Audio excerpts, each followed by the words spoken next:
Queste immagini costituiscono ricordi del cammino da Barcis a San Francesco.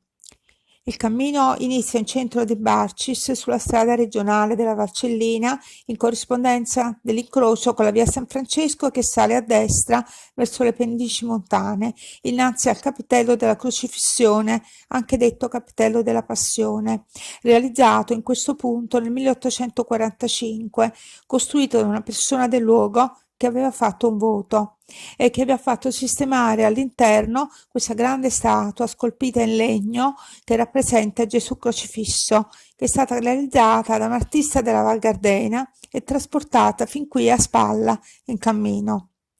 L'immagine successiva rappresenta il capitello nel 1912, fotografato dal medico Piero Vanni.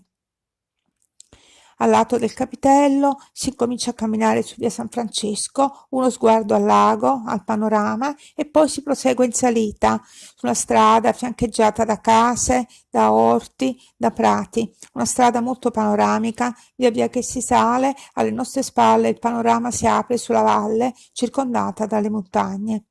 A un certo punto si intravede in lontananza un altro capitello, un piccolo punto di sosta per i passanti sulla strada. Questa era l'antica via, la più antica via della Valcellina. Il capitello mariano è molto semplice, ha la facciata rivolta verso il lago, all'interno è impegnato da un altare con tanti fiori, candele, oggetti devozionali, un crocifisso e un'immagine della Madonna di Lourdes.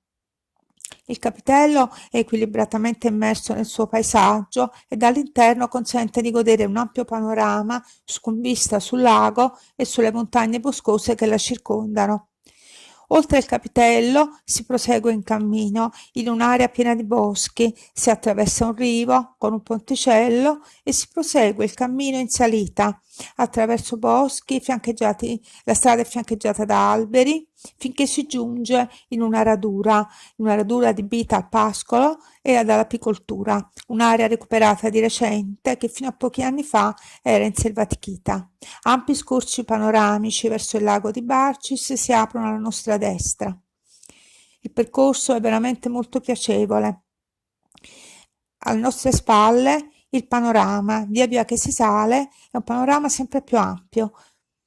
La zona è fiancheggiata da prati con rade alberature. A un certo punto sulla strada si intravede in lontananza la chiesetta di San Francesco, una chiesetta del XVIII secolo attestata sulla strada. Prima della chiesetta un piccolo capitello, la novità, realizzato nei primi mesi dell'anno 2020 in occasione della pandemia di Covid. È dedicato a San Francesco con la piccola statua di San Francesco con il lupo all'interno. Ci avviciniamo alla chiesetta di San Francesco attestata sulla strada, in fondo si intravedono le montagne che la circondano. La chiesa è preceduta da un sagrato che originariamente era coperto da portico. La chiesetta è equilibratamente immersa nel paesaggio e dal sagrato è possibile ammirare ampi scorci panoramici sui versanti della valle e sul lago. Dal sagrato si accede allo spazio interno, che è veramente bellissimo. Uno spazio tutto da scoprire, merita senz'altro una sosta.